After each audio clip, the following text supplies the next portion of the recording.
예루살렘 사람 중에서 어떤 사람이 말하되, 이는 그들이 죽이고자 하는 그 사람이 아니냐? 보라, 드러나게 말하되 그들이 아무 말도 아니하는도다. 당국자들은 이 사람을 참으로 그리스도인 줄 알았는가? 그러나 우리는 이 사람이 어디서 왔는지 아노라. 그리스도께서 오실 때에는 어디서 오시는지 아는 자가 없으리라. 예수께서 성전에서 가르치시며 외쳐 이르시되, 너희가 나를 알고 내가 어디서 온 것도 알거니와 내가 스스로 온 것이 아니니라. 나를 보내신 이는 참되시니 너희는 그를 알지 못하나 나는 아노니 이는 내가 그에게서 났고 그가 나를 보내셨음이라. 그들이 예수를 잡고자 하나 손을 대는 자가 없으니 이는 그의 때가 아직 이르지 아니하였음이라. 무리 중에 많은 사람이 예수를 믿고 말하되, 그리스도께서 오실지라도 그 행하실 표적이 이 사람이 행한 것보다 더 많으리야. 예수에 대하여 무리가 수군거리는 것이 바리새인들에게 들린지라. 대제사장들과 바리새인들이 그를 잡으려고 아랫사람들을 보내니 예수께서 이르시되, 내가 너희와 함께 조금 더 있다가 나를 보내신 이에게로 돌아가겠노라. 너희가 나를 찾아도 만나지 못할 터이요 나 있는 곳에 오지도 못하리라. 이에 유대인들이 서로 묻되, 이 사람이 어디로 가기에 우리가 그를 만나지 못하리요? 헬라인 중에 흩어져 사는 자들에게로 가서 헬라인을 가르칠 터인가? 나를 찾아도 만나지 못할 터이요 나 있는 곳에 오지도 못하리라 한 이 말이 무슨 말이냐? 자, 오늘 요한복음 7장 25절에서 36절까지의 말씀을 보면 이제 예수님께서 예루살렘 성전에 초막절에 올라가셔서 예루살렘 성전에 이제 사람들에게 말씀을 하시고 이적을 베풀 때 사람들이 이 모습을 보고 여러 가지 반응을 일으킵니다. 특별히 이제 그 가운데 예수님을 긍정적으로 보는 이들도 있고 예수님을 부정적으로 보는 이들도 있고 또 예수님을 잡으려고 하는 이들도 있죠. 자, 그래서 이제 예루살렘 오늘 말씀에 25절에 예루살렘 사람 중에서 어떤 사람이 말하되, 자, 이제 사람들이 얘기를 합니다. 이는 그들이 죽이고자 하는 그 사람이 아니냐? 자, 여러분, 그들이 죽이고자 하는 그 사람이 아니냐? 자, 이 그들, 26절에 당국자들, 이렇게 얘기를 하죠. 당국자들. 이 당국자들이라는 건 산헤드린 공회를 말합니다. 유대 최고의 종교 의결 기관인 산헤드린 공회. 대표적으로 한 70여 명의 대표자들이 모여서 중요한 종교적인 정책들을 결정을 하죠. 근데 이제 예수를 죽이려고 한다는 소문이 예루살렘에 아주 파다하게 좀 퍼졌던 것 같습니다. 그래서 과연 그가 누굴까? 이제 처음 들어보는 사람들도 이들의 아주 이 결기설인 이 결정과 소문에 궁금해했던 차에 예수님을 직접 보는 이들이 이제 많아지고 예수님의 가르침, 예수님의 치유 이것들을 보는 사람들이 많이 있었죠. 자, 26절에 보라 드러나게 말하되 그들이 아무 말도 아니하는도다. 아니 죽이려고 뭐 결기를 잡고 뭐 결기를 하고 아주 반드시 가만두지 않겠다고 뭐 어수선을 떨더니 이렇게 와가지고 얘기를 하는데 아무 말도 하지 않네 이렇게 얘기를 하는 거죠. 그러면서 당국자들은 이 사람을 참으로 그리스도인 줄 알았는가 그러죠. 예수님이 과연 이 마지막 때에 오시는 그리스도인 줄 알았을까? 이렇게 생각을 합니다. 왜냐하면 이제 이들이 알고 있는 선지식이 있어서 그렇습니다. 뭐 잘 가르치고 뭐 이적도 베풀고 좋긴 한데 선지자인 것 같은데 27절에 그러나 우리는 이 사람이 어디서 왔는지 아노라 그러죠. 자, 어디서 왔는지 아노라 나사렛 갈릴리에서 왔다는 거죠. 그리스도께서 오실 때에 어디서 오는지 아는 자가 없으리라 하는지라. 자, 그리스도께서 오실 때 어디서 오는지 아는 자가 없으리라. 이 말은 이제 무슨 말이냐면 물론 미가서 5장 2절에도 5장 2절에 이제 유대 땅 베들레헴아 이러면서 메시아가 나올 것을 예언한 것이 있죠. 근데 그 당시에 이제 메시아의 신적 기원 예수님이 어디서 오실까? 메시아가 어디서 오실까라고 이제 논의하는 많은 이제 글들을 보면 거기서 이 메시아는 하늘에서 온다라고 하는 글들이 많이 있었습니다. 그러니까 그때는 어디서 오는지 아는 자가 없으리라. 그는 멜기세덱과 같이 하늘에서 오는. 그래서 이 사람은 우리가 분명히 나사렛에서 온 걸 아는데 이런 사람은 메시아가 될 수 없어 라고 생각을 하는 것이죠. 만약에 이들이 조금 더 자세히 알아봤다면 예수님이 베들레헴에서 난 다윗의 후손으로 온 메시아라는 것을 알고 있었을 테지만, 그것도 모르는 것에다가 이제 그 당시에 많이 떠돌던 풍문, 메시아는 하늘에서 오신다 카더라, 카더라 통신이 조심스럽습니다. 누가 보니까 대세는 이거라고 하던데, 여러분, 대세는 언제든지 대세가 됐다가 사그러질 수 있는 게 대세죠. 그런 지식의 근거에서 예수님을 판단하는 겁니다. 예수님이 이제 그 당시의 소문, 하늘에서 와야 한다라는 메시아에 대한 기대에 부합하지 않았기 때문에 그는 진짜 메시아가 아니야 라고 이야기를 하는 것이죠. 그러니까 예수님의 말씀, 예수님이 하시는 것들을 직접 보고 경험하는 것이 아니라 그냥 자기들이 얼핏 지나가는 풍문으로 듣고 알아서 예수님에 대해서 판단드리는 거죠. 이런 분은 예수님 메시아일 리가 없어 라고 결정을 내리는 겁니다. 자, 28절부터 31절에는 또 다른 부류의 사람들이 나옵니다. 자, 이 부류의 사람들은 예수님을 향해서 아주 긍정적인 반응을 보이는 사람이죠. 자, 앞에 있는 부정적인 반응을 보인 사람들은 왜 부정적인 반응을 보였습니까? 정확하게 예수님을 알고 경험하지 못하고 그냥 카더라 하는 걸로 결론을 내리는 거죠. 여러분, 요즘에 기독교에 대한 언론의 반응이 호의적이지 않습니다. 물론 교회가 잘못하고 또 좀 더 분발해야 될 것도 있겠지만, 사실은 교회에 대한 이런 뭐라 그럴까요? 정치적인 의도. 그래서 언론이 좀 의도적으로 교회를 향하여, 그러니까 뉴스만 나오면 교회가 잘하는 것도 많은데 좋은 소식, 또 복된 소식, 아름다운 선행, 이런 것들을 좀 많이 이야기를 해야 되는데 항상 딱 교회 그러면 부정적인 것만 이야기를 하거든요. 그러니까 일반적으로 믿지 않는 이들의 인식 가운데 이 교회에 대한 부정적인 인식들이 점점점 많이 더해져 갑니다. 카더라라는 거죠. 이렇다던데, 특별히 이제 우리나라 사람들에게는 이제 논리적으로 말하면 성급한 일반화의 오류라고 그러죠. 논리학에서 말하는 성급한 일반화의 오류, 매개 우연의 오류, 뭐 이런 오류들이 있는데, 성급한 일반화의 오류라는 거는 이제 하나를 보고 전체를 결정하는 거죠. 예를 들면 이런 겁니다. 제과점에서 보니 제과점 빵에서 쥐가 나왔다. 빵에 쥐가 나왔다. 이거 지금 뭐 하는 거예요? 이거 다 지금 빵에다가 쥐 넣는 거 아니야? 사람들이 이렇게 생각하고 불매운동을 하거든요. 이 햄버거 집에서 햄버거를 만드는데 이 주방에서 이 알바하는 친구들이 담배를 폈다. 이 매장은 전부 다 담배 연기가 섞인 햄버거를 만든다. 이렇게 이제 다 이제 되는 거죠. 너희들은 다 똑같아. 이렇게 이제 하는 겁니다. 한 사람의 작은 실수, 한 사람의 이것을 전체가 다 잘못하는 것처럼 싸그리 잡아서 평가하라 하는 것이죠. 예를 들면 교회에서 내가 상처를 받았습니다. 근데 상처를 받으면 나 이제부터 다시는 교회 안 가라고 할 수 있죠. 근데 내가 받은 상처가 모든 교회에 똑같이 있는 게 아니죠. 이 교회의 특정한 상황에서 내가 받은 것일 수 있죠. 그러면 학교에서도 또 내가 있는 직장에서도 그런 비슷한 상처의 사건이 없겠습니까? 우리나라 한국인들의 기질, 성화되지 못한 기질, 이 세상 가운데의 기질은 거의 비슷해서 그런 유형의 상처는 어디든지 공존할 수 있습니다. 그럼 내가 세상 직장은 다 똑같아 하고 그만둘 건 아니란 말이죠. 근데 이상하게 우리는 또 어쩔 수 없는 것은 순응하지만 내가 좀 만만해 보이면 아예 그냥 그러는 경우가 있습니다. 그래서 작은 상처를 전체로 생각해서 아예 마음문을 닫는 경우가 많죠. 그래서 신앙생활도 그것 때문에 상처받고, 어떤 분은 뉴스 보고 교회를 안 나오는 분도 있습니다. 교회가 다 이렇다면서요. 이러면서 교회, 그러니까는 이게 아니거든요. 그러니까는 이게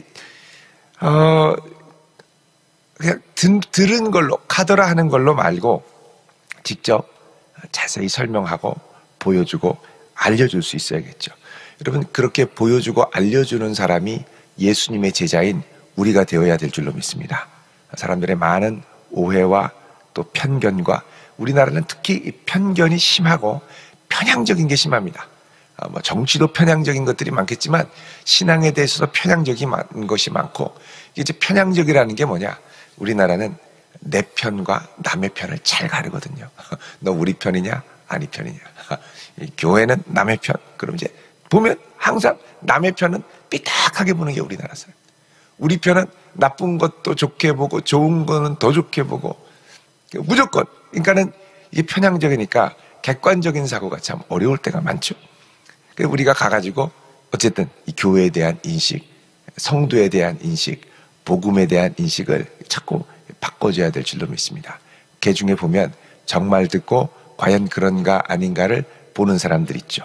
그게 바로 28절부터 31절에 나오는 직접 예수님의 역사와 이 능력을 보고 반응하는 사람들입니다. 28절에 예수님께서 성전에서 가르치시며 외쳐 이르시되, 자, 외쳐 일렀다는 건 큰 소리로 이르렀다는 겁니다. 큰 소리로 말씀하시는데, 너희가 나를 알고 내가 어디서 온 것도 알거니와 내가 스스로 온 것이 아니니라. 나를 보내신 이는 참되시니 너희는 그를 알지 못하나 나는 아노니 이는 내가 그에게서 났고 그가 나를 보내셨음이라. 자, 이거는 이 당국자, 이 앞에 있던 사람들 25절에서 27절에 야, 진짜 메시아는 하늘에서 와야 되는데 이 사람은 저 나사렛 총구석에서 왔으니까 아니야, 이렇게 얘기하는 사람한테, 야, 너희들이 나를 알고 내가 어디서 온 것도 아냐? 좋다. 나는 스스로 온 게 아니라 나를 보내신 하나님으로부터 왔다는 거죠. 나는 아노니 내가 그에게서 났고 그분 하나님께서 나를 보내셨음이라. 자, 예수님은 이들의 의심에 대해서 직접적인 신적 기원, 내가 어디서 왔는가를 그들에게 선언하시는 것이죠. 자, 이런 선언은 어떻게 보면 신성 모독에 가까운 발언입니다. 그래서 30절에 이 사내들인 당국자들이 예수를 잡고자 하였으나 손을 대는 자가 아직 없었습니다. 체포하고 싶어도 아직 체포할 때가 아니라는 거죠. 왜? 그의 때가 아직 이르지 않았기 때문에. 자, 그러니까 이 모든 상황, 예루살렘 성전에 가가지고 사람들에게 복음을 증거하고 예수님을 미워하고 잡으려고 하고 죽이려고 이를 가는 사람들이 있었지만 아직 감히 그렇게 하지 못한 것은 왜 그러냐? 그분의 고난과 순환조차도 하나님의 때, 하나님의 손에 붙들려 있었기 때문이라고 말씀을 합니다. 특별히 예수님께서는 이 하나님의 손에 붙들려 십자가를 지고 고난을 지러가는 그 여정을 뭐라 그러냐? 영광을 받으러 가신다라고 합니다. 영광을 받으러 가신다. 왜 영광을 받으러 가느냐? 십자가의 죽음으로 아버지께 올라가면 이 세상의 모든 나라 백성들에게 구원을 베푼 그리스도께 온 세상의 통치 권세와 하나님의 나라를 그에게 주기 때문이죠. 그게 이제 다니엘서 7장 13절 14절에 나오는 예언이 성취되는 겁니다. 자, 그래서 예수님이 33절에 내가 너희와 함께 조금 더 있다가 나를 보내신 이에게로 돌아가겠노라 그러죠. 그러니까 예수님께 십자가의 죽음은 뭐냐? 아버지께로 돌아가는 영광스러운 귀환. 그러니까 예수님의 십자가는 영광의 사건인 것이죠. 세상의 눈으로 볼 때는 고난과 비참함의 죽음이지만 예수님께는 이것이 영광을 얻을 때가 된다는 겁니다. 그러나 아직 예수님께서 그때 영광을 얻을 때가 이르지 아니했기 때문에 이들을 향하여 이렇게 이제 말씀을 하셔도 이들이 감히 잡을 수 없었다라고 그러죠. 그러니까 우리가 당하는 고난과 어려움조차도 하나님의 손에 붙들려 있고 그분의 때에 그분의 영광을 위하여 우리를 사용하시니, 여러분, 우리가 고난 중에 찾아야 할 간절한 기도의 제목은 뭐냐? 빨리 구해주세요가 아니라 이 고난의 시간에 하나님의 영광이 드러나게 해주십시오. 여러분, 이렇게 기도할 수 있는 성숙한 믿음의 성도 될 수 있기를 바랍니다. 고난 가운데 주님의 영광이 드러나야죠. 자, 31절에는 이런 예수님의 말씀 가운데 무리 중에 많은 사람이 예수를 믿고 말하되, 자, 많은 사람들이 이 성전에서 예수님을 믿었다는 거예요. 이렇게 미워하고 편견 가운데 부정적으로 보고 그런 사람이 있었지만 왜 믿었느냐? 31절에 그리스도께서 오실지라도 그 행하실 표적이 이 사람이 행한 것보다 더 많으랴 그러죠. 자, 예수님이 오셔서 행하신 표적이 그리스도께서 진짜 메시아가 이분인 것 같은데 우리들은 설마 다른 메시아가 온다 하더라도 이처럼 많겠느냐. 그러니까 예수님이 행하시는 이적은 하나님으로부터 온 것이 아니면 도저히 일어날 수 없다라는 걸 알았고, 또 그분의 말씀을 들으니 이것이야말로 참 생명의 말씀이라는 걸 깨달았고, 그래서 이 주님의 역사에 마음을 열고 다가가는 거죠. 그러니까 여러분, 우리의 삶을 통해 하나님의 능력과 기도의 응답과 말씀의 진실함이 느껴지면 이걸 통해 주님께로 돌아오는 사람들이 반드시 있습니다. 우리 어제는 믿음 생활을 젊을 때 조금 하다가 상처를 받고 교회에 거의 한 30년 넘게 안 나오시고, 또 부인도 아예 믿음 생활을 하지 않으셨던 처음 나오시는 분이 전도돼서 교회로 왔습니다. 얼마나 감사한 일입니까? 근데 이제 얘기를 하는데 어떻게 해서 오셨어요? 그랬더니 자신을 전도한 분이 계신데, 우리 교회 성도님이 이분처럼 성경을 합리적이고 내 삶에 맞게, 그러니까 교회는 교회 얘기, 세상은 세상 얘기 이렇게 생각했는데 이게 이렇게 연결돼서 내 삶에 은혜와 능력으로 다가온다라는 거를 말해주는 거는 처음이었다는 거예요. 그래서 본인 스스로 하는 말이, 내가 이분 얘기에 설득돼서 왔대요. 설득됐어. 그러니까 세상적인 말로는 설득되지만 또 우리 믿음의 관점으로는 어떻게 됩니까? 하나님의 능력의 말씀이 내 가슴에 그를 통하여 전달된 거죠. 그래서 여러분, 우리는 우리의 삶에 하나님의 능력이 역사하시도록 기도하고 그분의 말씀이 내 안에 충만하게 역사하도록 기도해야 할 이유가 있습니다. 왜? 이걸 통해 내 주변에 있는 이들이 주님을 알게 되는 역사가 나타나야 하기 때문에, 여러분, 그렇게 만날 영혼들, 예비된 영혼들을 위하여 기도하시길 바랍니다. 그래서 어떤 사람들은 이제 보면 예수님을 보고 아주 부정적으로 생각한 사람이 있는 반면, 왜? 예수님 저 나사렛 출신인 걸 알거든요. 그래서 나는 다 안다 라고 생각해요. 나는 다 안다. 우리가 흔히 하는 오류, 같은 동양이고 같은 초등학교 나오면 후배고 다 안다 이런 식으로 이제 완전히 무시하는 경우가 있죠. 그게 아닌데, 이 사람들도 예수님 나사렛 출신, 오케이 끝 이렇게 생각해요. 아예 제쳐놓는 거죠. 나사렛 출신은 제쳐놓는 거죠. 근데 다른 무리의 사람들은 예수님 하시는 걸 보고, 이야 대단하구나, 살아 역사하시는 하나님의 능력이 있구나, 메시아가 오더라도 이보다 더 많을 수 있겠는가, 그분이야말로 하나님 보내신 분이구나 하고 믿었다는 것이죠. 자, 이런 역사가 일어날 때 또 다른 무리가 나옵니다. 32절부터 36절까지. 예수에 대하여 무리가 수군거리는 것이 바리새인들에게 들린지라. 자, 이 사람들은 이제 예수님을 잡으려고 혈안이 됐던 사내들인의 일원들이었죠. 들리니까 대제사장들과 바리새인들이 그를 잡으려고 아랫사람들을 보냈다. 여러분, 제사장들은 사두개 계열의 사람들이고 바리새인들은 사두개인들과 좀 분리되는 평신도 중심의 운동을 했던 말씀과 율법 중심의 사람들이었습니다. 사두개인들은 부활을 믿지 않았고, 그리고 바리새인들은 부활을 믿는 사람들이었습니다. 그러니까 신앙적인 결이 같지 않은 사람들이었어요. 둘이 막 서로 싸우고 부활이 있다, 부활을 믿는다 그러면 바리새인들이 막 박수치고 사두개인들이 저런 이단들이 있나, 그리고 이제 싸우는 거죠. 옛날에 바울이 잡혔을 때 나는 몸의 부활을 믿노라 그랬더니 이 바울을 고소했던 사두개인들과 바리새인들이 막 지긋지긋 싸우지 않습니까? 그렇게 싸워가지고 그 틈에 바울이 빠져나왔어요. 그러니까 이렇게 결이 다른 사람들인데 예수님을 붙드는 건 또 한 통속이 되는 거죠. 한 마음이.